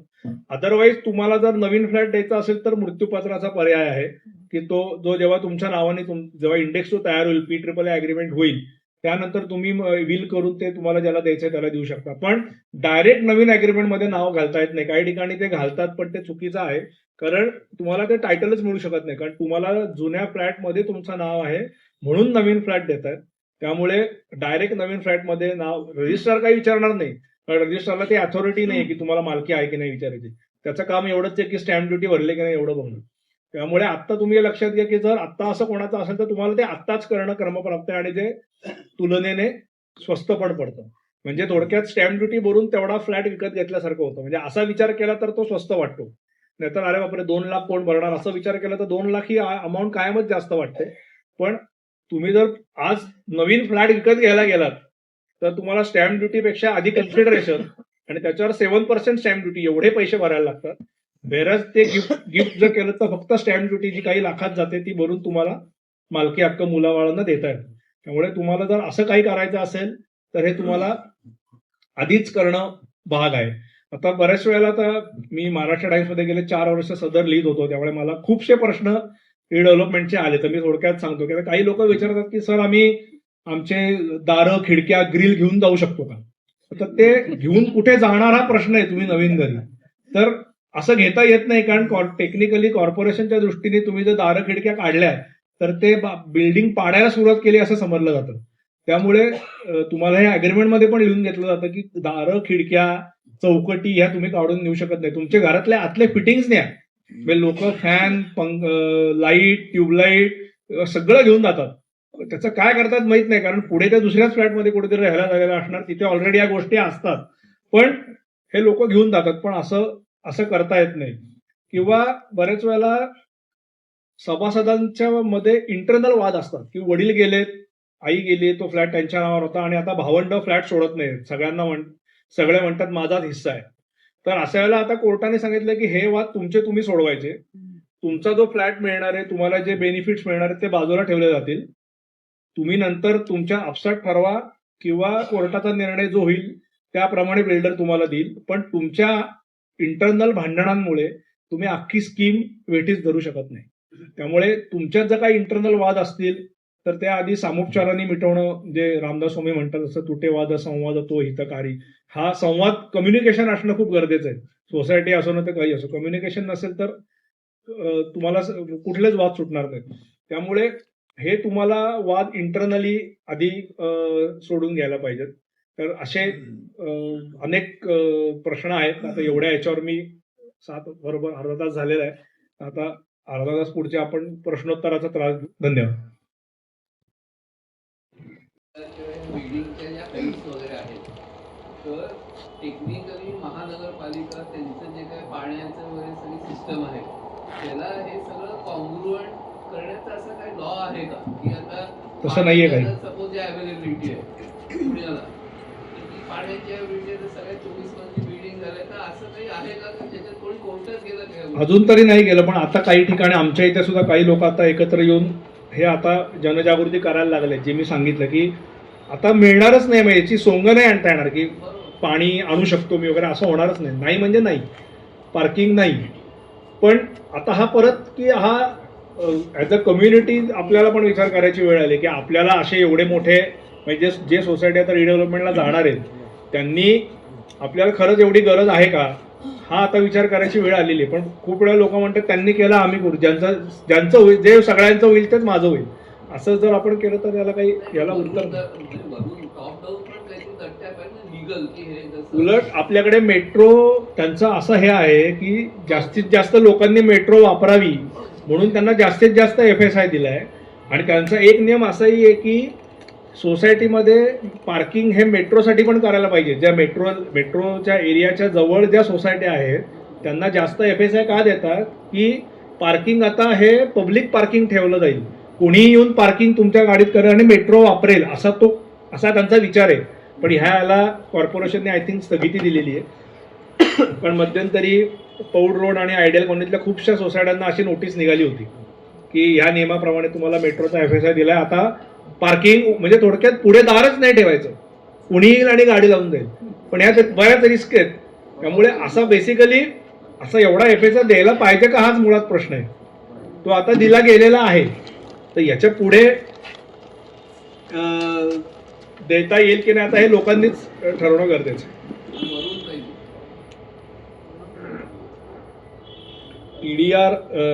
TDR म्हणजे काय की सोप्या भाषेत सांगतो की या जागेवर किती बांधकाम करता येईल याची काही गणितं ठरलेली आहेत. पण मला जर अजून मजले बांधायचे असतील आणि इथलं लिमिट संपलेलं असेल, हे सगळं काय म्हणतात नोशनल किंवा फिक्शनल आहे, तर ते मी बाहेरनं ती परवानगी घेणार की कुठल्या तरी बाहेरचा डेव्हलपमेंटचा राईट राहिलेला आहे, तो मी इथे चढवणार, त्याच्याकरता मी कॉर्पोरेशनला पैसे देणार आणि मी इथे बिल्डिंग बांधणार. तर हे TDR. पुढचं म्हणले की भाडं मिळणं यासाठी कायद्याचे फ्लॅट ओनरला संरक्षण आहे का, आणि नॅचरल कलॅमिटीत भाडं देणं कंपल्सरी आहे का. तर हे सगळे जे आहेत याच्याकरता तुमचं ॲग्रीमेंट अतिशय व्यवस्थित करायला पाहिजे. आता त्याच्याकरता बँक गॅरंटी घेतली जाते. अदरवाईज जे बिल्डर बँक गॅरंटी देत नाहीत किंवा जे सोसायटी मागत नाहीत त्यांच्याकडे महिन्याच्या भाड्याशिवाय काहीही सिक्युरिटी नाही. म्हणजे उद्या काही कारणाने काय त्यात बिल्डरचा निष्काळजीपणा असं नाही, अशी काही गोष्टी होऊ शकतात की कामच थांबलं, कोविड सारखी सिच्युएशन आली, जे लोकांनी भोगलं की पैसे आणायचे कुठनं. त्याच्यानंतर मग ते तुम्ही काय लिहिलं होतं ॲग्रीमेंटमध्ये, मग बिल्डर म्हटलं आम्ही माझाच काम थांबलं, मी पैसे कुठनं देणार. मग हे सगळेजण त्या विशेष सर्कलमध्ये अडकले होते. म्हणून तुमच्या ॲग्रीमेंटमध्ये तुम्ही हे लिहू शकता की काही ठिकाणी लिहितात की कम वॉट मे, नवीन ताबा मिळेस तोपर्यंत आमचं भाडं चालू राहील. हे तुम्ही लिहायला पाहिजे आणि त्याला बिल्डरने ॲग्री करायला पाहिजे. हे परत how best you can negotiate, जे मी मगाशी म्हणलं त्याच्यावर. मल्टी स्टोरीड बिल्डिंगचा जो ट्रेंड आहे त्याच्यावर टाउन प्लॅनिंगला काही म्हणायचं नाही आहे का? काय नाही, त्यात सरकारनेच दिलंय ना मेट्रो FSI आणि TDR की बांधा जास्तीत जास्त म्हणून. त्यामुळे जोपर्यंत कोणी एव्हिडन्स बेस्ड पिटिशन करत नाही PIL हायकोर्टामध्ये किंवा NGT-कडे की हे असं थांबवा, तोपर्यंत हे चालूच राहणार. आणि जोपर्यंत प्लॅन सँक्शन झालेत, एकदा सँक्शन झालेल्याला डिसँक्शन नाही करता येणार, म्हणून ते पटापटापटा सँक्शन करतात. नाही म्हणून तर आता आपल्या इथे 6 मीटर आणि 9 मीटरवरनं जे तरी ते 6 मीटरचं थांबवलंय म्हणून. नाहीतर आता या भागात एव्हाना कधीच स्कीम अजून टोलेजंग बिल्डिंग झाले असते. पूर्वी एक किती उंची असावी ते रस्त्याच्या रुंदीवर अवलंबून होतं, ते आता काही आता काही ठिकाणी आहे 6 मीटर 9 मीटरचा जो आपण ऐकला असेल ना, तर तो हाच आहे की 6 मीटरचा जर रस्ता असेल तुमचा तर त्याला हाईट रिस्ट्रिक्शन आहे. हे जे मोठे रस्ते आहेत त्याला तशी नाही आहे. त्यामुळे लोकांचा आता कल काय आहे की जर एखाद्या बिल्डिंगला ॲक्सेस मोठ्या रोडला आहे तर ते अमालगमेट करतात आणि एकच प्लॉट दाखवतात आणि मग त्याचा फायदा इकडे घेतात. आता काही काही ठिकाणी 26-27 मजली अशा इमारती झालेल्या आहेत. तर त्या 26-27 मजली, पूर्वी तिथे 4 किंवा 5 मजली इमारत होती, त्याची 26 किंवा 27 मजली इमारत झाली. तर त्याच्या कन्स्ट्रक्शनविषयी काही प्रॉब्लेम्स आले तर बिल्डर नंतर काय करू शकतात. तर याच्याकरता डिफेक्ट लायबिलिटी पिरियड म्हणून एक क्लॉज असतो. रेराप्रमाणे तो 5 वर्ष राहतो. म्हणजे from the date of occupancy certificate 5 वर्षाच्या कालावधीत जर काही स्ट्रक्चरल डॅमेज झाले किंवा काही प्रॉब्लेम झाले, लिकेज झालं, आणि वॉटर लिकेज गॅरंटी बिल्डर 10 वर्षाची देतात. तर त्या कालावधीमध्ये ते दुरुस्त फ्री ऑफ कॉस्ट दुरुस्त करून द्यायची जबाबदारी बिल्डरवर असते. याला अपवाद एकच की तुम्ही इंटिरियर डेकोरेशनच्या नावाखाली जर काय वेडीवाकडी तोडफोड केली आणि त्यांनी जर प्रॉब्लेम झाले तर ती डिफेक्ट लायबिलिटीची हे जाते. बिल्डरकडून ज्या ऑफर झालेल्या आहेत की हे XYZ% मिळणार आहे किंवा रेंट मिळणार आहे, तर आता आमची अपार्टमेंट आहे, सो आम्ही त्याला फॉर आहोत का नाही किंवा ते आम्हाला मान्य आहेत का नाही, हे प्रत्येक मेंबरकडनं साईन असलं पाहिजे. तर जे कमिटीने आणि बिल्डरमध्ये जे पहिल्यांदा ॲग्रीमेंट झालं की हे आम्हाला मान्य आहे ते व्हॅलिड असतं. आणि जसं की आता दुसरा प्रश्न म्हणजे आता जे बँक गॅरंटी किंवा आता आमची अपार्टमेंट आहे, सो आम्ही लँड ओनर पण आहोत, फ्लॅट ओनर बरोबर. सो आता कसं आहे की आमचा बिल्डर जो आहे तो ते मॉर्गेज ठेवणार आहे आणि त्याच्यावरती लोन घेणार. सो बँक गॅरंटी देत नाही प्लस हे लोन घेणार. सो आमची सिक्युरिटी काय? तर पहिला प्रश्न सांगतो की पहिली गोष्ट मॅनेजिंग कमिटी याचे कुठलेही निर्णय घेऊ शकत नाही, हे जनरल बॉडीने घ्यायला पाहिजे. आणि जोपर्यंत कारण जनरल बॉडी सुप्रीम, म्हणजे अपार्टमेंट असली तरी मेजॉरिटीने जे निर्णय की ते तुम्हाला घ्यायला पाहिजे आणि त्याच्यात तुमचं कन्सेंट आणि सहभाग गरजेचा आहे. Return concept. हो ऑफकोर्स. आणि नुसतं रिटर्न कन्सेंट नाही तर तुम्हाला एखादी गोष्ट मान्य नसेल तर तुम्ही हे लिखित स्वरूपात ठेवलं पाहिजे. म्हणजे मी आता लोकांना सांगतो की सगळ्या गोष्टी व्हॉट्सअपवर अवलंबून राहू नका. तुम्ही सरळ आता रजिस्टर्ड बंद झालं म्हणून स्पीड पोस्टने पाठवा किंवा ईमेल पाठवा. पण नुसतं व्हॉट्सअपवर थंब देऊन सरळ उलटा यांनी काही कोर्टामध्ये काही ठरणार नाही. आता पुढचा प्रश्न काय होता तुमचा? हां, आता मॉर्गेज बेसिकली सगळे बिल्डर मॉर्गेज करतात आणि ते लोन घेतात. तर याच्यामध्ये 2 गोष्टी तुम्हाला बघायला पाहिजेत की जमिनीतला जो तुमचा पोर्शन आहे तुमचा एक्झिस्टिंग लोकांचा तो वगळता आणि तुम्हाला दिलेले फ्लॅट आणि फॅसिलिटीज सोडता त्याला जे विकायला गोष्टी आहेत फ्लॅट्स तेवढे तो मॉर्गेज करू शकतो आणि ते पे करायची जबाबदारी पण ऑफकोर्स बिल्डरवर असते. पण हे परत लिहायला पाहिजे. आणि ह्याचाच दुसरा परिपाक हा जे आपण पॉवर ऑफ अटर्नी पण बिल्डरला देतो त्याच्यामध्ये पण हा स्पेसिफिक उल्लेख पाहिजे. कारण लोक डेव्हलपमेंट ॲग्रीमेंटमध्ये लिहितात पण पॉवर ऑफ अटर्नीमध्ये जनरल क्लॉज असतो की तो सगळं लोन घेऊ शकतो. तर त्यामुळे हे दोन्ही काय म्हणतात को एक्झिस्टन्स असतात आणि डेव्हलपमेंट ॲग्रीमेंटच्या बेसिसवरच त्याला पॉवर ऑफ अटर्नी एवढी कामं करता येतात. त्यामुळे ही दोन्ही डॉक्युमेंट नीट लक्षात ठेवणं गरजेचं आहे. नाही सिक्युरिटी काय मी आता विश्वास कारण बँक गॅरंटी सुद्धा बिल्डर आता किती देतात ते ज्या गाईडलाईन्स होत्या त्या 20% ऑफ द कन्स्ट्रक्शन कॉस्ट असं त्यांनी सांगितलं होतं. आता त्या सुद्धा सोसायटीला लागू आहे आणि आता त्या सुद्धा हायकोर्टाने पंक्चर केलेत की त्या मॅन्डेटरी नाही.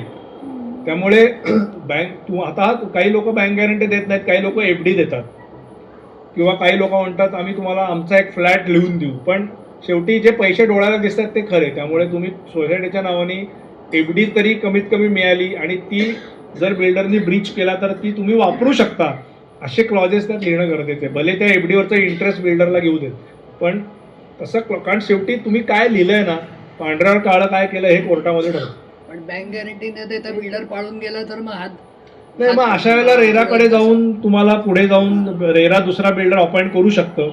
अशा माझ्या पाहण्यात तरी खूप कमी होतात उदाहरणं. भरपूर आहेत ठीक आहे पण मी म्हणताय भरपूर बँक गॅरंटी मला जर 1-2 महत्वाचे प्रश्न असे विचारायचे ठीक आहे विचार. की तुम्ही जे म्हणालात की 1 आणि 2 माणसं विरोध करू शकत नाही म्हणजे विरोधाला विरोध म्हणून नाही म्हणत आहे मी. ट्रान्सपरन्सी हा किती महत्वाचा मुद्दा आहे हे मला विचारायचं आहे. आम्ही प्रूव्ह करतोय ट्रान्सपरन्सी नाही आहे. नंतर दुसरी गोष्ट पहिला प्रश्न जाऊ. विरोध करू शकत नाही असं मी म्हणलं नाही. विरोध करता येतो. विरोधासाठी विरोध असेल तर तो टिकत नाही. आणि तुम्ही जर दाखवू शकलात की ट्रान्सपरन्सी नाहीये तर तुम्हाला या सगळ्याला शेवटी काय आहे आयदर ते तुमच्या विरुद्ध कोर्टात जातात की यांचा ताबा आम्हाला द्या किंवा तुम्हाला कोर्टात जायला लागतं की हे डेव्हलपमेंट थांबवा. तुम्ही जो पार्टी पुरावे कोर्टाकडे देतो आणि त्याच्यावर जेव्हा खल होतो तेव्हा कोर्ट निर्णय देते की कोणाच्या बाजूने निकाल द्यायचा. जनरल बॉडीची परमिशन न घेता फिजिबिलिटी रिपोर्ट काढणं हा गुन्हा आहे की नाही? गुन्हा नाही.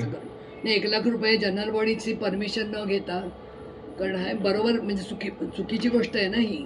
हे तुम्हाला चॅलेंज करायला लागेल की आता प्रत्येक सोसायटीमध्ये सभासदांच्या संख्येप्रमाणे किती खर्च कमिटी करू शकते याच्यावर बायलॉजमध्ये दिलेला आहे. आता एवढं मला आता लक्षात नाही पण त्या सभासदांच्या संख्येप्रमाणे 1 लाख 5 लाख 10 लाख असं मिनिमम खर्च society committee without asking general body करू शकते. आणि दुसरं अनडिवायडेड शेअरबद्दल मला एक विचारायचं होतं. आता एक्स बिल्डरची सोसायटी 4 बिल्डिंग आहेत 1 BHK, 4 बिल्डिंग आहेत 2 BHK आणि पार्किंग त्यावेळी म्हणजे नव्हतं. 88ची गोष्ट आहे. पार्किंग लिगल नव्हतं. आत्ताही नाहीच आहे खरं म्हणजे आता थोडे जे काय अमेंडमेंट झाले आहेत ते. पण अनडिवायडेड शेअर सगळ्यांना सारखे मिळालेत म्हणजे जमिनीतला हक्क प्रत्येकाचा सेम आहे ना. अपार्टमेंट एका सोसायटी आहे. सोसायटी हक्कच नसतो. 5-5 शेअर दिलेत. शेअर म्हणजे सभासद बरोबर आहे. मालकी हक्क नाही. हो पण पाडल्यानंतर म्हणते मी आफ्टर डिमॉलिश केलं त्या एक्स बिल्डरशी संबंध संपला की नाही? आता ते संपलंच. कन्व्हेन्स झाला असेल हो झालेलं आहे तर त्या बिल्डरनं सोसायटीच मालक झाली. बरोबर आहे. पण म्हणजे आता जे नवीन मिळणार आहे ते सगळ्यांना इक्वल मिळालं पाहिजे असा नियम नाही आहे. असं नाही काही बिल्डर काय तुम्हाला काय बिल्डर सांगतो मी तुम्हाला 70% देणार आहे. तुमचा जर आता 100 स्क्वेअर फूट फ्लॅट असेल तर तुम्हाला 170 स्क्वेअर फूट मिळेल. 200 असेल तर त्या प्रपोर्शनमध्ये वाढून मिळेल. अगदी काही ठिकाणी सोसायटी अगदी 1 किंवा 2च मी बघितलेत की त्यांनी सांगितलं की कितीही असला तरी आता नवीन फ्लॅट हा प्रत्येक सभासदांना समान स्क्वेअर फूटचा मिळावा असं त्यांनी युनॅनिमसली ठरवलं. अदरवाईज यू कॅनॉट कंपेल की आम्हाला आमचा आता 1 BHK तर आम्हाला भविष्यात 3 BHKच मिळायला पाहिजे कारण बाकीच्या 3 BHK आहेत. कायदा नाहीये का? नाही असं नाही. अनडिवायडेड तुम्हाला एरिया प्रमाणे अनडिवायडेड शेअर ही कन्सेप्ट सोसायटीत नाही.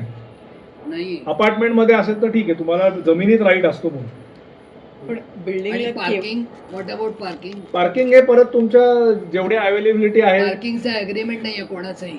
आता ते जुनं जाऊ देत, नवीन याच्याप्रमाणे कायद्याप्रमाणे बिल्डर तुम्हाला देणारच ते आहे. नवीन देणार आहे, पण मग ज्याचं होतं त्याला अजून एकाची 2 देऊ किंवा 2ची 3 देऊ, हे बरोबर आहे का? कारण पार्किंग हे बघा, असं बरोबर चूक असा कायदा नाहीये. तुम्ही किती त्याच्याबरोबर कमी हे करताय त्याच्यावर ठरेल. निगोशिएशन मी जे मगाशी म्हटलं ना, ते महत्वाचं.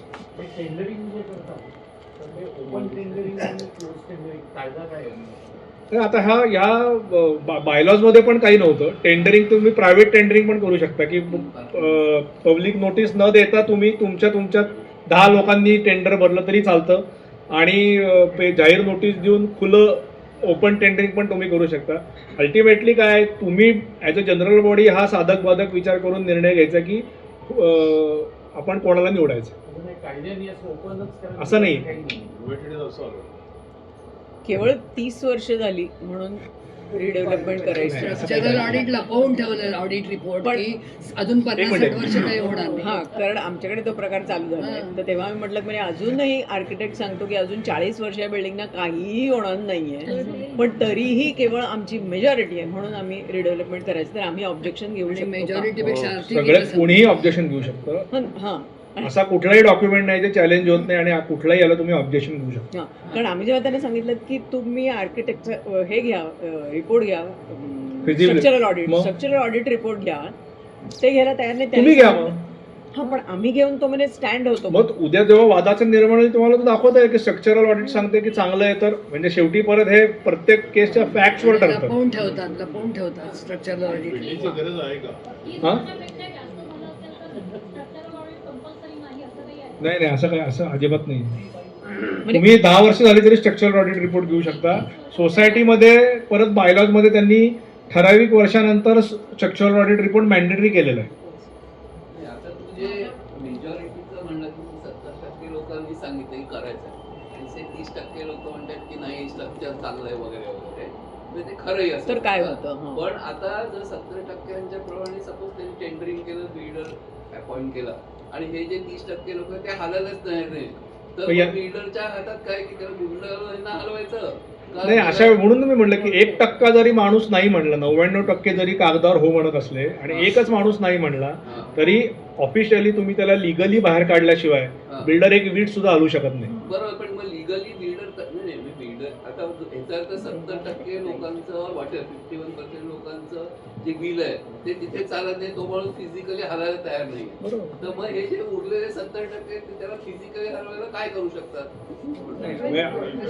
सामदाम दंडभेद असं वापरता येणार नाही तुम्हाला. लिगली काय करू? लिगली मी सांगितलं ना की कायदा काय म्हणतो की ट्रेसपासर जरी असला तरी तुम्हाला त्याच्यावर कोर्टात दावा करायला लागतो. असा कायदा आपल्याकडे गेले 100 वर्ष आहे. तर तुम्हाला जर बाहेर काढायचं असेल त्याला, तर तुम्हाला रितसर नोटीस देऊन त्याच्याविरुद्ध कायदेशीर प्रक्रिया, मग जो तो त्याच्या ताकदीप्रमाणे सुप्रीम कोर्टापर्यंत मांडतो. त्याला पर्याय नाही काही. आयदर तुम्ही त्यांना तयार करा किंवा त्यांना काहीतरी एक्स्ट्रा द्या किंवा त्यांच्याविरुद्ध कोर्टात भांडा आणि त्यांना बाहेर काढा. अर्थ आहे. आता खूप ठिकाणी कोर्टाने निर्णय देऊन ते बाहेर पण पडलेले, पण इथे एक प्रत्येक जण एकमेकांना जोखत असतो की कोण किती ताटपणे राहतोय उभा. म्हणजे आमच्याकडे बायलॉजच पाळले जात नाहीत, कारण बायलॉज मध्ये प्रॉक्सी अलाउड नाहीये. तरी यांचं म्हणणं की नाही, जनरल बॉडीने ठरवलं आम्ही प्रॉक्सी घ्यायची म्हणजे आम्ही प्रॉक्सी घेणार. हे तुम्हाला सगळं कोर्टात तुम्हाला दाखवता येईल की मीटिंगच चुकली आहे. म्हणजे डज इट स्टँड? यस, 100%. की जर बाय नवीन बिल्डिंग मध्ये माझा समजा जर का 1000 स्क्वेअर फूटचा फ्लॅट होणार असेल आणि मला तो एवढा मोठा नकोय, तर मी 500 ते 2 बिल्डरकडनं घेऊ शकते का? हो, घेऊ शकते.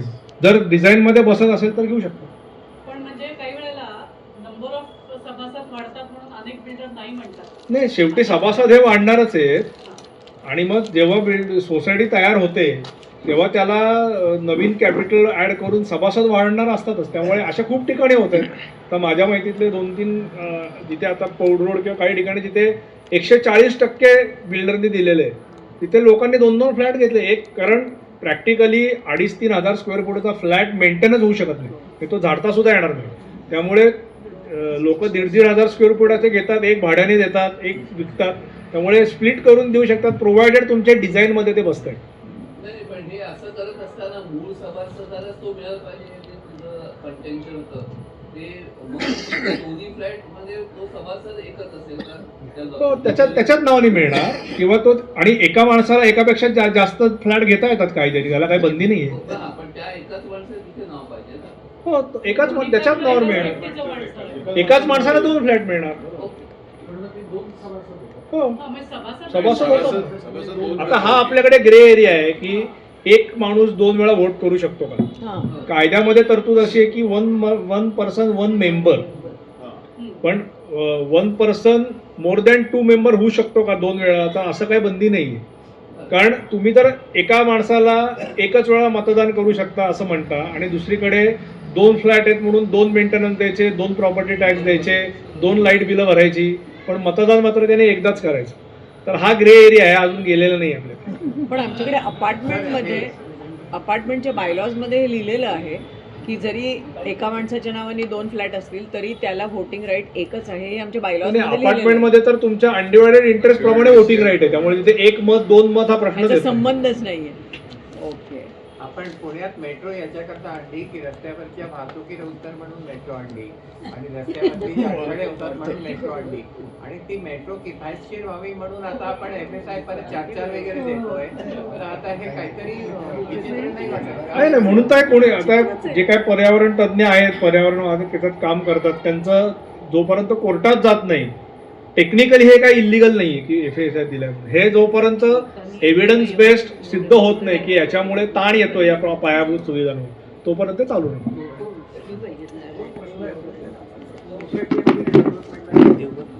आणि काही जणांनी एक्स्ट्रा एरिया घेतलाय, काही जणांनी सांगितलंय आम्हाला नको आहे म्हणून. तर बिल्डरनी प्लॅन पास करताना 10 फूट जास्त घेतलंय, ज्यांच्यानंतर समजा 60 जणांचे 40 जणांना एक्स्ट्रा एरिया नको, आणि बिल्डरनी प्लॅन बरी वाढवून किंवा एक थोडे भिंतीचं हे कमी करून रुंदी 10-12 फूट लागतं जास्त, आणि सगळ्यांकडनं तो रजिस्ट्रेशन आणि स्टॅम्प ड्युटी मागतोय 10 फुटाचे. वेन MOU मध्ये लिहिलेलं आहे की 3% तुम्हाला जो आम्ही एग्री केले त्याचं कमी जास्त झालं तर कोणी त्याच्याबद्दल वाद करू नये किंवा मागू नये जो रेट. पण त्यांनी प्लॅन पास करताना 12 फूट जास्त दाखवून सगळ्यांकडे. हा एक प्रश्न. दुसरं, जे सभासद आहेत एक्झिस्टिंग त्यांना त्यांनी जागा मान्य केलंय, जी काय असेल ती 30% काय, तर त्याचं जे देण्याचं आहे जास्त, काहींनी त्याहून जास्त घेतलं, तर त्याला घेताना काही बिल्डरला काही नियम आहेत का की बाबा एवढेच आहे? बिल्डर आमच्याकडनं पहिल्या 3+50% हे कितपत बघू नाही. आता हे लेवलला कामाला एक्झिस्टिंग मेंबरला काही नियम आहेत का, रेराचे लागू होतात का?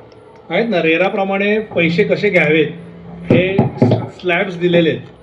म्हणजे ते जवळजवळ 8 का 10 स्लॅब्स आहेत, ते त्याप्रमाणे म्हणजे रेराप्रमाणे 10% जास्त रक्कम जर घ्यायची असेल तर पहिलं ॲग्रीमेंटच रजिस्टर करायला लागतं, आणि त्याच्यानंतर पूर्वी जसं मोफा कायद्यात होतं तसंच आता रेरा कायद्यात पण आहे की स्लॅब वाईज तुम्ही ते पैसे घ्यायला पाहिजे. आता हे तुम्ही बिल्डरशी बोललं पाहिजे की हे असे आहे तर आम्ही असेच पैसे देणार, ते तुम्हाला सांगताना आणि म्हणजे काय होतं थोडक्यात, ते तुमच्याकडनं पैसे घेतात आणि त्याच्यावरती बिल्डिंग बांधतात. तर आता हे तुम्ही प्रत्येक वेळेला कसं आहे, कोर्ट काय तुमच्या दारात येत नाही, तुम्हाला ते जायचं असेल तर तुम्ही जाऊ शकता, नाही तर मग either you have to accept it किंवा मग ते भांडत बसायला लागतं. मध्ये 3% आहे, त्यांनी 10-12 फूट जास्त देऊन सगळे 40 जण. हो ना, हा परत वादाचा मुद्दा झाला. आपण देऊ शकतो का नोटीस की बाबा MOU मध्ये तुम्ही ऑलरेडी अग्री केला आणि आता 10-12 फूट करता येईल ना, द्यायला काहीच अडचण नाही, त्याला हरकत नाही, होईल. पुनर्विकासानंतरचा प्रश्न आहे. आपल्याकडे पुनर्विकास झालेला आहे, पण एक सभासद असा आहे, म्हणजे एक मेंबर असा आहे की त्यांनी पोझिशनच घेतलेलं नाही. पाणी ते त्यांनी पोझिशनच घेतलेलं नाही. हा काय म्हणलं? आमच्याकडे एक जण असे आहे की त्यांनी पोझिशन घेतलेलं नाहीये, बर, त्यांच्यात आणि बिल्डर मध्ये काहीतरी डिस्प्यूट आहे. बर, ते काय, हे बिल्डर म्हणतो की माझ्याकडनं मी क्लिअर आहे आणि ती जास्त एरिया घेतली आहे, तर त्याप्रमाणे ती पैसे द्यायला तयार नाहीये मला वाटतं, आणि त्या दोघांच्यात काहीतरी डिस्प्यूट आहे म्हणून तिने त्या जागेचं पोझिशनच घेतलंय. म्हणजे गेली 6 वर्ष झाली आमची बिल्डिंग होऊन, त्यामुळे तो फ्लॅट रिकामा आहे. प्रॉब्लेम कुठे येतो, मेंटेनन्सच्या वेळेला प्रॉब्लेम येतो. ना बिल्डर मेंटेनन्स भरतो ना ती बाई मेंटेनन्स भरते. मग अशा वेळेला कोणाकडनं मेंटेनन्स येतो? ॲग्रीमेंट झालंय का हो, agreement झालेलं आहे. त्या बाई नाही त्यांचं काय मग बिल्डर लायबल आहे, कारण तोपर्यंत बिल्डर मेंबर असतो प्रोव्हिजनल. बिल्डरने अजून बिल्डरला नोटीस देऊन तुम्ही वसूल करू शकता. बिल्डरला नोटीस देऊन पीएमसी हा बिल्डिंगमध्ये राहणारा माणूस असू शकतो. शक्यतो नसतो, म्हणजे कारण वेस्टेड इंटरेस्ट असतात ना. म्हणजे आम्ही ऑब्जेक्शन घेऊ शकतो का? आणि does it stand again? Stand म्हणजे कुठपर्यंत तुम्ही नेताय त्याच्यावर आहे. म्हणजे आता लोकांना पण तुम्ही सजग केलं पाहिजे की अरे उगीच डोळे बंद करून वागू नका, की त्याचे परिणाम की इथेच राहणारा माणूस तोच बिल्डिंग बांधणार, तोच पीएमसी, असं कसं चालेल? वेस्टेड इंटरेस्ट होतात ना. हो, त्यांचं म्हणणं नाही, आम्ही अत्यंत सेल्फलेसली काम करतो. बिल्डरकडनं सामान्यपणे 3 तऱ्हेचे आपल्याला पैसे मिळतात. एक भाडं मिळतं, एक पर्पज आणि बेटरमेंट चार्जेस हे ह्या स्वरूपात मिळतं, आणि तिसरं महत्त्वाचं आणि जास्त व्हॅल्यू म्हणजे काही एरिया फुकट मिळते. तर ही सगळे टॅक्सेबल आहेत का नाही याच्याबद्दल मतांतर असता आम्ही वाचतो. तुमचं मत या टॅक्सेस म्हणजे कुठले टॅक्सेस? Income tax? हो, इन्कम टॅक्स. नाही, हे right question to wrong person.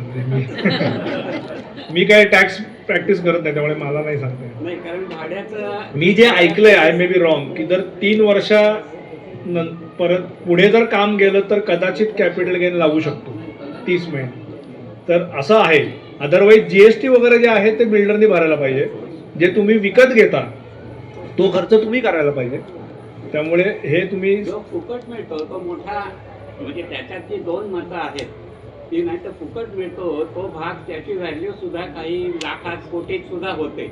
काही जणांचं म्हणजे विशेषतः टॅक्सच्या ऑफिसरचं म्हणणं असं की ते तुम्हाला फुकट मिळालं, हे गिफ्ट टॅक्सच्या म्हणजे ती जास्त 50,000 पेक्षा जास्त गिफ्ट मिळाली त्याच्यावर तुम्ही टॅक्स भरा. नाही मला नाही माहिती. तुमचं मत काय आहे?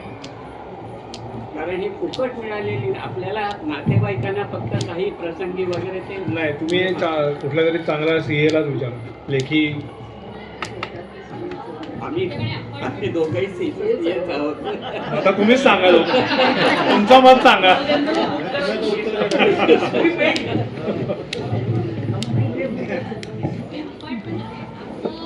दोन बिल्डर्समध्ये आम्ही वोटिंग केलं आणि एक बिल्डर फायनल केला. त्याच्यानंतर आता साधारण 1-1.5 वर्षांनी आम्हाला डायरेक्ट DA डेव्हलपर ॲग्रीमेंट आलेला आहे. थोडं गाईड करू शकाल का की मेंबर आणि डेव्हलपर या मधल्या पिरियडमध्ये काय काय डॉक्युमेंट साईन झाली पाहिजे, किंवा की आम्ही कुठे आम्हाला काही मान्य, हे सगळ्या ऑफर्स मान्य आहेत किंवा हे मान्य नाही, असं काय डेव्हलपर जेव्हा सिलेक्ट होतो ना तेव्हा तुम्ही त्याला आधी LOI देता, letter of intent. Letter of intent builder देतो, त्याच्यानंतर MOU होतो. आणि लगेच MOU होतो. लगेच म्हणजे हे तुमच्यावर असतो की किती दिवसात करायचं या सगळ्या गोष्टी. पण हे MOU ला प्रॉब्लेम असा आहे की MOU ला आपल्याला बिल्डर रुपयाही देत नाही, पण आपण कागदावर अडकले जातो. त्यामुळे MOU करताना त्याच्यात एक्झिट क्लॉज कायम पाहिजे, की 5-6 महिन्यात हे गोष्टी झाल्यानंतर हा MOU रद्द होईल. हे फार महत्वाचं आहे. नाही तर खूप वेळेला लोक MOU करून पस्तावतात, कारण MOU म्हणजे सुद्धा एक कॉन्ट्रॅक्ट त्यांना लेखी लिहिलेलं आहे तुम्ही, आणि त्याचे क्लॉजेस सुद्धा हे DA प्रमाणे असतात, पण तो MOU रजिस्टर्ड होत नाही. त्यामुळे MOU हे खूप काय म्हणतात दुधारी शस्त्र आहे. तुम्हाला जेव्हा माहिती असेल की हाच बिल्डर आहे, चांगला होणार आहे, तेव्हा तुम्ही त्याच्याबरोबर MOU करावा. आणि केला तरी 100% एक्झिट क्लॉज हा MOU सुद्धा असतो आणि DA मध्ये सुद्धा असतो, की काही कारणाने बिल्डर कामच करू शकला नाही तर, किंवा त्यांनी ब्रीच केला तर बाहेर पडायचा मार्ग हे आपल्याला दोर कापून चालत नाही. त्यामुळे ते ठेवायलाच लागतं. बँक गॅरंटी विषयी मगाशी म्हणलं तुम्ही की ती कशी डिसाईड करायची? तुम्ही कन्स्ट्रक्शन कॉस्टच्या 20% असं बायलॉज मध्ये त्यांनी दिलेलं आहे, आपल्या गाईडलाईन्स मध्ये. सोसायटीच्या गाईडलाईन ज्या आहेत महाराष्ट्र सरकारच्या त्याच्यामध्ये, पण एवढी बँक गॅरंटी कोणीच देत नाही. आणि प्रोजेक्ट मॅनेजमेंट कन्सल्टंट तुमच्या मते काय म्हणजे मस्ट आहे का तुमच्या सिनिक व्ह्यू मध्ये? PMC हे आता मी म्हणेन असं थोडं त्याला थोडं गोंडस नाव आहे. PMC मध्ये असतं कोण? आर्किटेक्ट आणि वकील. त्यामुळे बऱ्याच ठिकाणी इंडिपेंडंट आर्किटेक्ट, इंडिपेंडंट वकील नेमला जातो आणि ते हे काम करतात. शेवटी आर्किटेक्टचा रोल यात खूप महत्त्वाचा आहे सुरुवातीला, कारण फिजिबिलिटी रिपोर्ट करण्याचं काम हे आर्किटेक्टचं आहे, त्यामुळे त्याला तो नेमणं गरजेचं आहे. बँक गॅरंटीबद्दल माझं अनुभव म्हणून मी सांगतो की एवढी बँक गॅरंटी हवी की ज्याच्यामध्ये सध्याच्या मेंबरचं कन्स्ट्रक्शन कॉस्ट पुरं होईल. कारण नॉर्मली सगळीकडे असंच असतं, सध्याच्या मेंबरना पहिले खालचे मजले दिले जातात आणि नवीन मेंबरचे विकायला तो वरचे मजले मोकळे ठेवतो. त्यामुळे एक्झिस्टिंग ह्याची कन्स्ट्रक्शन कॉस्ट जेवढी होईल तेवढी बँक गॅरंटी असावी असं सजेस्ट मी करेन. ते PMC आपल्याला सांगू शकेल की तुमच्या 12 मेंबर जुने आहेत त्याची कन्स्ट्रक्शन कॉस्ट ही 2 कोटी होईल, 3 कोटी होईल, जे असेल ती PMC सांगेल त्याप्रमाणे तेवढी बँक गॅरंटी मिळावी अशी हे धरावी. कारण की समजा त्यांनी काम अपुरं टाकलं आणि तो नाहीसा झाला तर ती बँक गॅरंटी इन्व्होक करून त्याच्यात आपलं हे काढून पुरं करून घेता येईल आणि आपल्याला पार्शल ओसी मिळते. त्यामुळे आपल्या जुन्या सभासदांची पार्शल ओसी घेऊन आपण नवीन राहायला जाऊ शकू. वरचे मधले नाही झाले ते त्यांनी विकले का नाही विकले हे राहत नाही असं म्हणताय ते बरोबर आहे, पण हे काय आपण म्हणतो ना too good to be truth असं आहे. हे सगळे आय ॲग्री होत नाहीत. 80-90% लोक नाही म्हणतात बिल्डर, मग तुम्ही काय करता? त्यामुळे काही डेव्हलपर आहेत बँक गॅरंटी देत नाही. त्याच्याबद्दल त्यांचं म्हणणं काय माहिती आहे का की फुल पोटेन्शियल आम्ही अप्रूव्ह करून आणतो, that it's will be the bank guarantee. असं जरी केलं तरी मी म्हणेन चालेल, कारण फुल पोटेन्शियल म्हणजे बिल्डरचे बऱ्यापैकी पैसे इन्व्हेस्ट होतात. 100% प्लॅन सँक्शन झाला तरी मी म्हणेन बँक गॅरंटी हां, म्हणजे ते म्हणेन दिस इज फाईन. म्हणजे पण काही लोक काय करतात, बेसिक FSIचा प्लॅन सँक्शन करतात आणि मग तुम्ही जा म्हणतात, मग आपण P-triple हे परत. आता त्यात गंमत अशी होते की काही लोक म्हणजे जे बेसिक सभासद असतात जुने ते सगळे आहे तिथेच त्यांनी बिल्डरनी फ्लॅट दिले तर ठीक आहे, पण एखाद्या सभासदांनी डायरेक्ट टॉप फ्लोअरचा फ्लॅट घेतला तो बेसिक FSI मध्ये सँक्शनच होत नाही. मग अशा वेळेला त्यांनी काय करायचं? म्हणून फुल पोटेन्शियल प्लॅन सँक्शन हा सगळ्यात मी म्हणेन सेफेस्ट सोसायटीच्या दृष्टीने सेफेस्ट बेट आहे. आणि अजून एक मॅनेजिंग कमिटी आणि रिडेव्हलपमेंट कमिटी. मॅनेजिंग कमिटी आणि रिडेव्हलपमेंट कमिटी वेगळी करायची आवश्यकता आहे का? कायद्याने अशी आवश्यकता नाही. Managing committee can be redevelopment committee. Hello sir, एक मिनिट.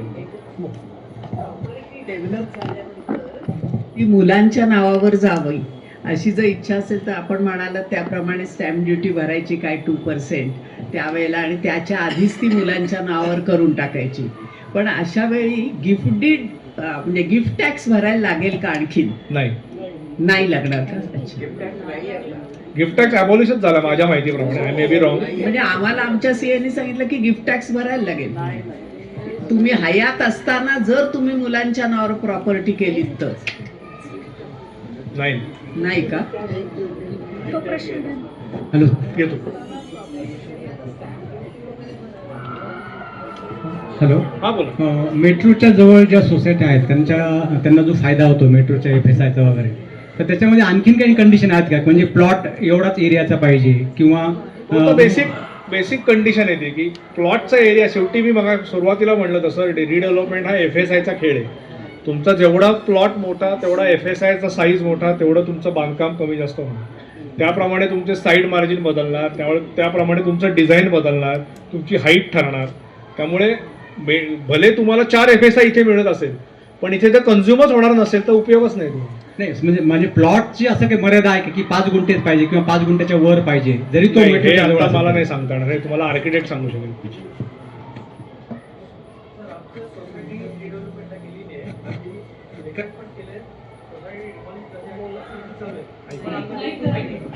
आम्ही P-triple अग्रीमेंट केलेलं नाहीये. फक्त आता ताबा सोडला का? ताबा सोडलेला. प्लॅन पास झाला. वरती साईडवरती वेगळा प्लॅन आहे आणि चाललं ते वेगळा प्लॅन. काय प्लॅन आहे कळत नाही. नाही काय माहिती का, मी सगळे दररोज म्हणजे दर 8 दिवसांनी 10 दिवसांनी रेराची साईट चेक करत असतो. त्याच्यावरती तो प्लॅन वेगळाच आहे. पण तुम्ही जे तुमचे PMC असतील, आर्किटेक्ट असतील, तुम्हाला जाऊन बिल्डरकडे जाऊन हे दाखवायला पाहिजे ही डिस्क्रिपन्सी की नक्की काय चाललंय. नाहीतर तुम्ही माहिती अधिकारात कॉर्पोरेशन मध्ये अर्ज करा, प्लॅन काढून घ्या कुठले प्लॅन सँक्शन झाले आणि त्याच्याप्रमाणे काम चालले की नाही बघा. नसेल तर तुम्हाला तक्रार करता येईल. कमिटीकडे प्लॅन आहे, मग तो आलेला आहे आणि आम्हाला तो प्लॅन दिलेला आहे, पण साईडवरती प्लॅन वेगळाच आहे. हो, मग तुम्हाला बरं हे बघून नेमकी शेती रेराकडे तक्रार करायला लागेल. पण हे हातात कागद पाहिजेत ना. आता करू शकतो का आपण? रेरा रजिस्ट्रेशन झाल्यावर PAAA करायलाच पाहिजे. पाहिजे. PAAA असेल, PAAA हा तुमचा इंडेक्स 2 तयार होतो नवीन फ्लॅटचा, म्हणजे तुमच्या मालकी हक्काचा पुरावा आहे PAAA. त्यामुळे PAAA हे अत्यंत महत्वाचं डॉक्युमेंट आहे. म्हणजे ते डॉक्युमेंट करायला आम्ही आता भाग पाहिजेच. कारण DA मध्ये काय तुम्हाला फ्लॅट नंबर वगैरे नसतात, असं करणार आहे असं दिलेलं असतं. त्यामुळे PAAA खूप गरजेचं आहे.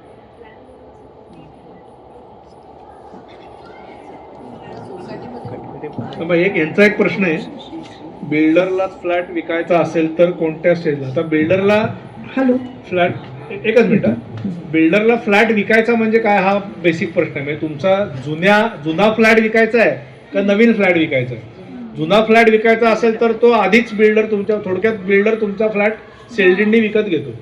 त्याचा रेट काय असेल तो तुम्हाला ठरवायला लागतो. प्रत्येकाला असं वाटतं की रिडेव्हलपमेंट झाल्यावर जो फायदा मिळणार आहे तो मला आत्ताच मिळावा, असं कोणीच देत नाही. ते तुम्ही सुद्धा असं घेणार नाही. त्यामुळे याच्यातली तुम्हाला विन विन सिच्युएशनची प्राइस ठरवायला लागेल. आणि अशी डायर नीड आहे का, हा डिस्ट्रेस सेल तर होत नाही तुम्हाला बघायला पाहिजे का. रिडेव्हलपमेंट झाल्यावर जो काही नवीन फ्लॅट होईल तो त्यावेळेला विकायचा. आता हे प्रत्येकाचा मानलं तर समाधान म्हणतात तशा ह्याच्यावर आहे. काही वेळेला असे लोक आहेत की त्यांना इथनं विकून दुसरीकडे निघून जायचंय, सो दे डोंट बॉदर की किती पैसे मिळाले. कारण जे पैसे मिळणार ते तुम्ही जो फ्लॅट जेव्हा घेतला होता त्याच्यापेक्षा काही जास्त मिळणार आहे. त्यामुळे हा प्रत्येकाचा इंडिव्हिज्युअल कॉल असणार.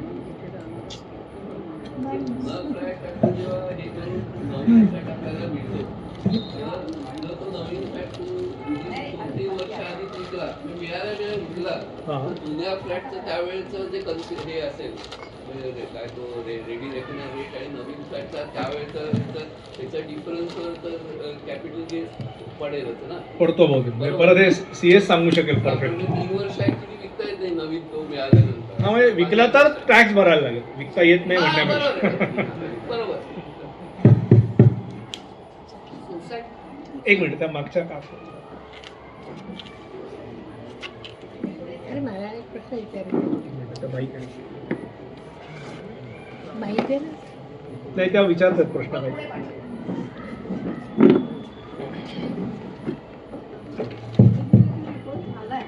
असं आम्हाला त्या म्हणजे PMCने सांगितलं की तुम्हाला आम्ही पाठवून दिलाय म्हणून, पण आमची सोसायटी सांगते की अजून दिलेला नाही फिजिबिलिटी रिपोर्ट. म्हणजे आमच्या अजून ती सोसायटी पुढे जाऊ शकते का? मला कळलं नाही. म्हणजे फिजिबिलिटी रिपोर्ट PMCने दिलेला आहे सोसायटीला, बरं, पण सोसायटीने मेंबरलाच दिलेलं नाहीये. आणि मागायला पाहिजे तुम्ही. मग मागितल्यानंतर ते म्हणतात आलेला नाहीये म्हणून. मग तुम्ही दोघांनाही पत्र पाठवा, PMC ला आणि रजिस्टर्ड पोस्टाने, की असं म्हणतात तर नक्की काय आहे तो खुलासा करावा. आणि नाही झालं तर तुम्हाला कोऑपरेटिव्ह रजिस्टरकडे तक्रार करता येईल. शेजारची बिल्डिंग सोसायटी चालू शेजारची बिल्डिंग मध्ये आम्ही पण येतो एकत्र करता येतं. मग परत मी मग अगदी सुरुवातीला म्हणलं तसं ती खूप जायंट स्कीम होईल, त्याचे फायदे तोटे वेगळे आहेत. परत मला जो फ्लॅट घ्यायचा आहे तो समजा आत्ता 4 मजल्याचं सँक्शन झालंय ज्याच्यामध्ये मी आहे, पण मला आहे म्हणजे त्याचं ॲग्रीमेंट नाही झालं, पण मला आता 7व्या मजल्यावर घ्यायचं आहे. त्याला TDR मिळालं का नाही मला माहीत नाही. मग मी तोपर्यंत माझ्या जुन्या फ्लॅटचा ताबा द्यावा का नाही? हे जर याच्याकरताच तो प्लॅन फुल पोटेन्शियल प्लॅन सँक्शन झाल्यावर सोडावा असं म्हणतो आपण, की तुमचा फ्लॅट सिक्युअर होतो की येस आता हा दिसतोय डोळ्याला. बरेच वेळा बिल्डर काय म्हणतो, हो मी TDR घेणार आहे, घेईन, तो सँक्शन होईल. पण हे आता याच्याकरता सुद्धा तुमचे बिल्डर कोण आहेत नावाजलेले ज्यांची का ते करतात, म्हणजे सगळेच असं करतात की एक FSI घेतात, तुम्हाला तो हे करतात आणि पुढे प्लॅन सँक्शन होतो. पण शेवटी आता सध्या काय झालंय, पूर्वी पहिल्या मजल्याच्या फ्लॅटला खूप डिमांड होती, आता त्याला अजिबात डिमांड नाही. सगळ्यांना टॉप फ्लोअरचे फ्लॅट आले, त्यामुळे बिल्डरला टॉप फ्लोअरच्या फ्लॅटमध्ये जास्त पैसे मिळतात.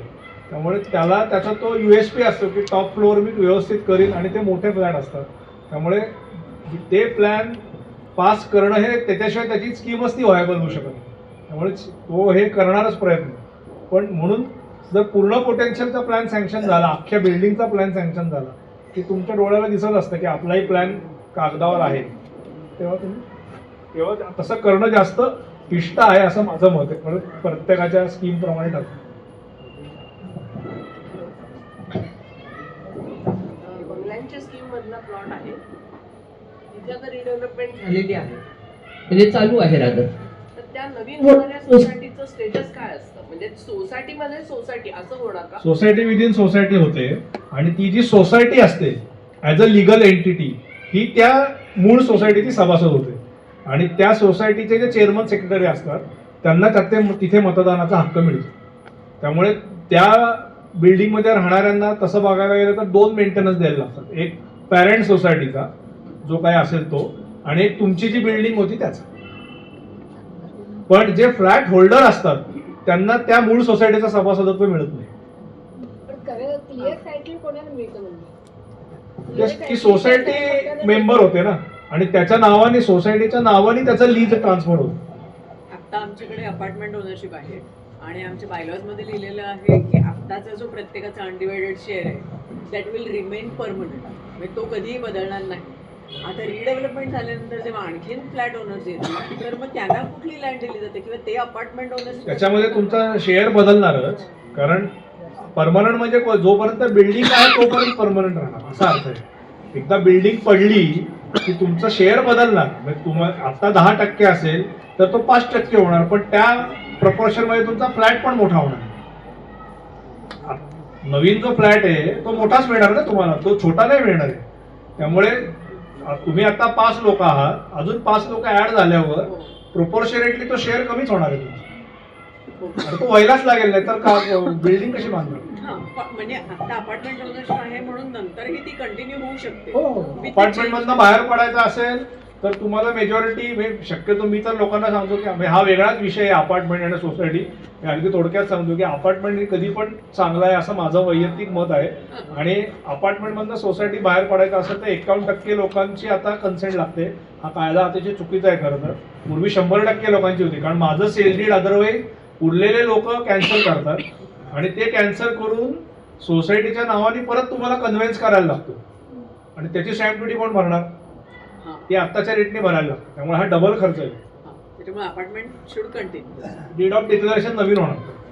मला असं विचारायचं, बंगल्यांची सोसायटी आहे तर त्याच्यावरती आता एक बंगल्याचं रिडेव्हलपमेंट केलं तर ते रिडेव्हलपमेंट करताना सोसायटीने असं सांगितलं की पूर्वी कसं होतं मेन मेंबर आणि को मेंबर, तर सोसायटीच्या ह्याच्यामध्ये 1+5 अलाउड.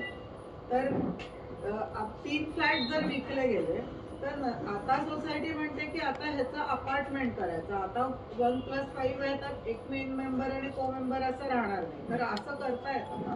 असं करतात का? नाही, आता हे प्रत्येक सोसायटीच्या प्लॉट टाईप जी असते ना त्याच्यामध्ये पॅरेंट सोसायटीचं लीज डीड काय आहे, म्हणजे बायलॉज काय आहे आणि तुम्ही काय मेजॉरिटीने ठरवता हे खूप महत्त्वाचं आहे.